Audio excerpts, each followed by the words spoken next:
ఓం గం గణాధిపతే నమ. హాయ్ అండి, అందరికీ నమస్కారము. మనం ఈరోజు ఈ వీడియోలో మాఘపురాణము 2వ అధ్యాయం గురించి తెలుసుకుందాము. ఈ వీడియో కనుక మీకు నచ్చినట్లయితే లైక్ చేయండి, షేర్ చేయండి, సబ్స్క్రైబ్ చేసుకోండి. ఈ వీడియో లాస్ట్ వరకు స్కిప్ చేయకుండా చూడండి. ప్లీజ్ సబ్స్క్రైబ్ మీ. శివుడు పార్వతీదేవికి చెప్పిన మాఘమాస మహత్యము. వశిష్ఠుల వారు మార్కండేయ వృత్తాంతమును, శివలింగాకార వృత్తాంతమును వివరించిన తర్వాత ఇంకనూ వినవలనని కుతూహలపడిన దిలీపుడికి మరలా ఇట్లు ప్రశ్నించెను. మహాముని, ఈ మాఘమాస మహత్యమును ఇంకనూ వినవలనని కోరిక ఉన్నది గాన చెప్పమని ప్రార్థించెను. వశిష్ఠుడు చెప్పసాగెను.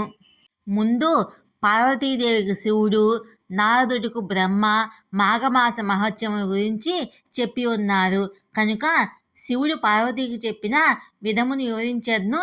ఇప్పుడు వినుము. ఒకనాడు పరమశివుడు గుణాలు సేవించుచు నానారత్న విభూషణులై కైలాస పర్వతమందలి మందార వృక్ష సమీపమున ఏకాంతముగా కూర్చొని ఉన్న ఒక సమయమున లోకజననీయగు పార్వతీదేవి వచ్చి భర్త పాదములకు నమస్కరించి, స్వామి, మీ వల్ల అనేక పుణ్య విషయములు తెలుసుకొని ఉంటిని. కానీ ప్రయాగక్షేత్ర మహత్యమును, మాఘమాస మహత్యమును వినవలనని కోరిక కలిగింది కనుక ఈ ఏకాంత సమయమున మందాక్షేత్ర మహిమను వివరింప ప్రార్థించున్నాను అని వేడుకొన్నది. పార్వతీపతియగు శంకరుడు మందహాసంతో ఇట్లు వివరించెను. దేవి, నీ ఇష్టమును తప్పక తీర్చెదను, శ్రద్ధగా వినుము. సూర్యుడు మకర రాశి యందు ఉండగా మాఘమాసమునందు ప్రాతకాలమున ఏ మనుజుడు నదిలో స్నానం చేయునో అతడు సకల పాపముల నుండి విముక్తుడవుటియే కాక జన్మాంతరమందు మోక్షమును కూడా పొందును. అటులనే మాఘమాసములో సూర్యుడు మకర రాశి యందు ఉండగా ప్రయాగ క్షేత్రం నందే నరుడు స్నానం ఆచరించునో అతనికి వైకుంఠ ప్రాప్తి కలుగును. అంతేకాదు, జీవనది అయినను లేకున్నను కడకు గోపాదము మగునంత నీరు ఉన్న చోట గాని తటాకమందు గాని మాఘమాసంలో చేసిన ప్రాతకాల స్నానం గొప్ప ఫలం ఇచ్చుటేగాక సమస్త పాపముల నుండి విడిపోవును. రెండవ రోజు స్నానం చేసినచో విష్ణు సాన్నిధ్యము కలుగును. మూడో నాటి స్నానం వల్ల విష్ణు సందర్శనము కలుగును. మాఘమాసం నందు ప్రయాగ క్షేత్రమందు గల గంగానదిలో స్నానమాచరించిన ఎడ్ల ఆ మనుజునకు మరుజన్మ అనేదే ఉండదు. దేవి, మాఘమాస స్నాన ఫలము ఇంతెంతని చెప్పడానికి సాధ్యం కాదు. మాఘమాసం నందు భాస్కరుడు మకర రాశి ఎందుండగా ఏది అందుబాటులో ఉన్నా అనగా నది గాని, చెరువు గాని, నుయ్యి గాని, కాలువ గాని లేదా గోపాద మునుగునంత నీరు ఉన్న చోట గాని ప్రాతకాలమున స్నానమాచరించి సూర్యభగవానుకు నమస్కరించి తనకు తోచిన దాన ధర్మములు చేసి శివాలయములకు గాని విష్ణాలయములకు గాని దీపం వెలిగించి భక్తి శ్రద్ధలతో అర్చన చేసిన మానవునికి వచ్చే పుణ్యఫలము ఇంతని చెప్పడానికి అలవి కాదు. ఏ మానవుడైనను తన శరీరంలో శక్తి లేక కడకు బావి ఎంతైనను స్నానమాచరించి శ్రీవారి దర్శనము చేసుకున్నచో అరడెట్టి కష్టములు అనుభవించుచున్నను ఆ కష్టములు మేఘం వలె విడిపోయి విముక్తుడగును.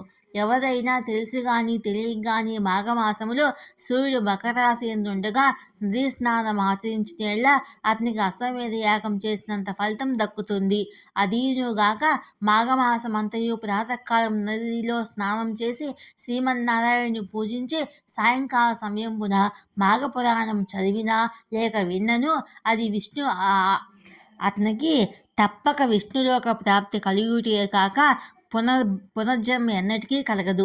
ఇట్లా ఒక్క పురుషులే కాక స్త్రీలు కూడా ఆచరించవచ్చును.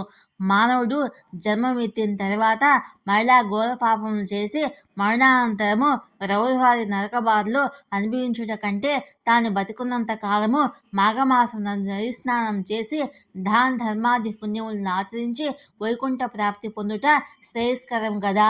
ఇదే మానవుడు మోక్షం పొందుటకు మార్గము. ఓ పార్వతి, ఏ మానవుడు మాఘమాసమును తృణీకరించునో అట్టివాడు అనుభవించు నరక బాధల గురించి వివరించేందుకు సావధానంగా ఆలకింపుము.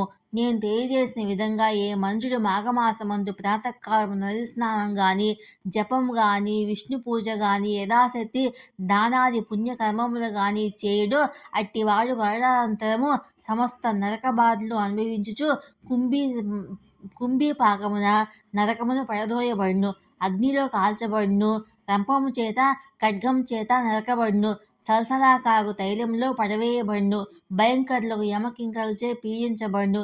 ఏ స్త్రీ వేకువజామున లేచి కాలకృత్యములు తీర్చుకొని నదికి పోయి స్నానం చేసి సూర్య నమస్కారము విష్ణు పూజ చేసి తన భర్త పాదములకు నమస్కరించి అత్తమామల సేవన చేయునో అట్టి ఉత్తమ స్త్రీ 5వ తనంతో వర్ధిల్లి ఇహమందు పరమందు సర్వ సౌఖ్యములు అనుభవించును.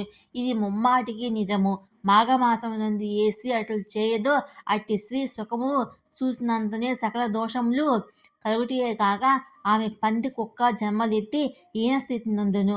మాఘమాస స్నానము వయోపరిమితి లేదు.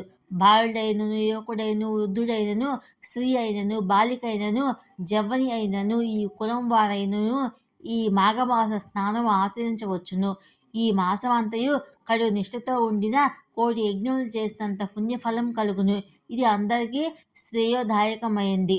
పార్వతి, దుష్ట సావాసం చేసేవారు, బ్రహ్మ హత్యాది పాపములు చేసిన వారు, సువర్ణమును దొంగిలించిన వారు, గురి భార్యతో సుఖించిన వారు, మద్యము త్రాగి పరస్త్రీలతో క్రీడించువారు, జీవహింస చేయువారు మాఘమాసంలో నదీ స్నానం చేసి విష్ణువుని పూజించిన వేళ వారు సమస్తమైన పాపములు నశించుటేగాక జన్మాంతరమును వైకుంఠ ప్రాప్తి కలుగును.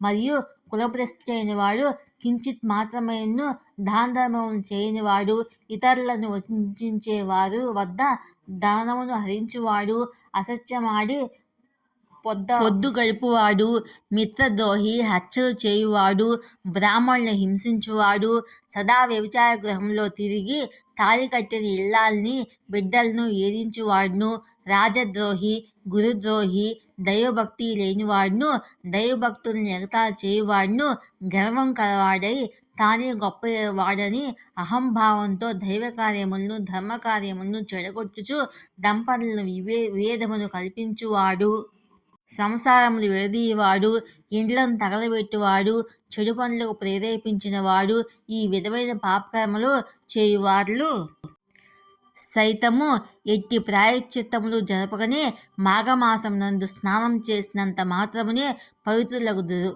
దేవి, ఇంకనూ దీని మహత్యమును వివరించేదని వినుము. తెలిసియుండి పాపములు చేయవాడు, ఘోర కర్మలు ఆచరించేవాడు, సిగ్గు విడిచి తిరుగువాడు, బ్రాహ్మణ దోషకుడు మొదలైన వారు మాఘమాసంలో ఉదయమే నదికి వెళ్ళి స్నానం చేసిన ఎడల వారికున్న పాపములన్నీ నాశనమగును. మాఘమాస స్నానమును ప్రాతకాలమును చేయవలెను. అలాగను చేసించో సత్ఫలితములు కలుగును. ఏ మానవుడు భక్తి శ్రద్ధలతో మాఘమాసం మొదటి నుండి ఆఖరు పర్యంతము స్నానములు చేసిందని సంకల్పించునో అటువంటి మానవునికున్న పాపములు తొలగిపోయి ఎటువంటి దోషములు లేక పరిశుద్ధుడగును. అతడు పరంపదమును చేయుటకు అర్హుడగును. శాంభవి, 12 మాసముల్లోనూ మాఘమాసం మిక్కిలి ప్రశస్తమైంది. సకల దేవతల్లో శ్రీమన్నారాయణుడు ముఖ్యుడు. అన్ని శాస్త్రాల్లో వేదము ప్రధానమైంది. అన్ని జాతుల్లో బ్రాహ్మణుడు అధికుడు. అన్ని పర్వతముల్లో మేరు పర్వతం గొప్పది. అటుల్నే అన్ని మాసముల్లో మాఘమాసము శ్రేష్టమైనదగుటచే ఆ మాసమంతా ఆచరించడి ఏ స్వల్పకార్యమైనను గొప్ప ఫలితాన్ని కలగజేస్తుంది. చలిగా ఉందని స్నానం చేయని మనుషుడు తనకు లభించబోవు పుణ్యఫలమును కాలితో తన్నుకొన్నట్లే అగును. వృద్ధులు, జబ్బుతో ఉన్నవారు, చలిలో చన్నీళ్లతో స్నానం చేయలేని వారు, అట్టి వారికి ఎండుకట్టెలు తెచ్చి అగ్ని రాజేసి వారిని చలిగాగనిచ్చి తర్వాత స్నానం చేయించిన యెడల ఆ స్నాన ఫలము పొందగలరు. స్నానం చేసిన తర్వాత శ్రీవారిని దర్శించి అగ్నిదేవునికి, సూర్యభగవానుడికి నమస్కరించి నైవేద్యం పెట్టవలెను. మాఘమాసములో శుచి అయిన ఒక బీద బ్రాహ్మణునికి వస్త్రదానం చేసినట్ల సుఫలితములు కలుగును. ఈ విధంగా ఆచరించే వారిని చూసి ఏ మనుషుడైనను అపహాస్యం చేసినను లేక అడ్డు తగిలిను మహాపాపములు సంప్రాప్తించును. మాఘమాస ప్రారంభం కాగానే వృద్ధులకు తల్లిదండ్రుల్ని భార్యను లేక కుటుంబ సభ్యులందరినీ మాఘమాస స్నానం ఆచరించినట్లు ఏ మానవుడు చేయునో అతనికి మాఘమాస ఫలితం తప్ప కలుగును. ఆ విధంగానే బ్రాహ్మణుడు కానీ, వైశ్యునికి కానీ, క్షత్రియునికి కానీ, శూద్రునికి కానీ మాఘస్నానం చేయమని చెప్పిన ఎడల వారి పుణ్యలోకం పోవుటేగాక వాళ్ళకున్న ఎట్టి అడ్డంకులన్నీ తొలగిపోవును. మాఘమాస స్నానం చేసిన వారిని కానీ, చేయలేని వారిని కానీ, ప్రోత్సహించు వారులను కానీ చూసి ఆక్షేపించి పరిహాసమాడువారు ఘోర నరకబాధలు కలుగుటేగాక ఆయుక్షీణం వంశక్షీణము కలిగి దరిద్రులగుదురు. నడుచుటకు ఓపిక లేనివారు మాఘమాసంలో కాళ్ళు చేతులు ముఖం కడుక్కొని తలపై నీళ్లు జల్లుకొని సూర్య నమస్కారం చేసి మాఘపురాణం చదువుట గాని వింట గాని చేసిన ఎడల 7వ జన్మాంతరం వరకు విష్ణు సాన్నిధ్యం పొందుదురు. పాపం దారిద్ర్యం నశింపవలనన్న మాఘస్నానమును తప్పక చేయవలెను. మాఘస్నానానికి మించిన పుణ్యకార్యం మరొకటి లేదు. ఈ మాఘస్నానం చేయటం వల్ల వచ్చే ఫలితం ఏమనగా 100 అశ్వమేధ యాగం చేసిన బ్రాహ్మణులకు ఎక్కువ దక్షిణ ఇచ్చి ఎంతటి పుణ్యఫలం కలుగునో మాఘస్నానం చేసిన వారికి అంతటి పుణ్యఫలము కలుగును. బ్రాహ్మణ హత్య, పితృహత్య, మహాపాతకము చేసిన మనుషుడైను మాఘమాసమంతా నిష్ఠతో మాఘస్నానం చేసిన ఎడల రౌరవారి నరకం నుండి విముక్తుడగును. కనుక ప్రతి ఒక్కళ్ళు మాఘస్నానం చేసి శుభం పొందవలెను.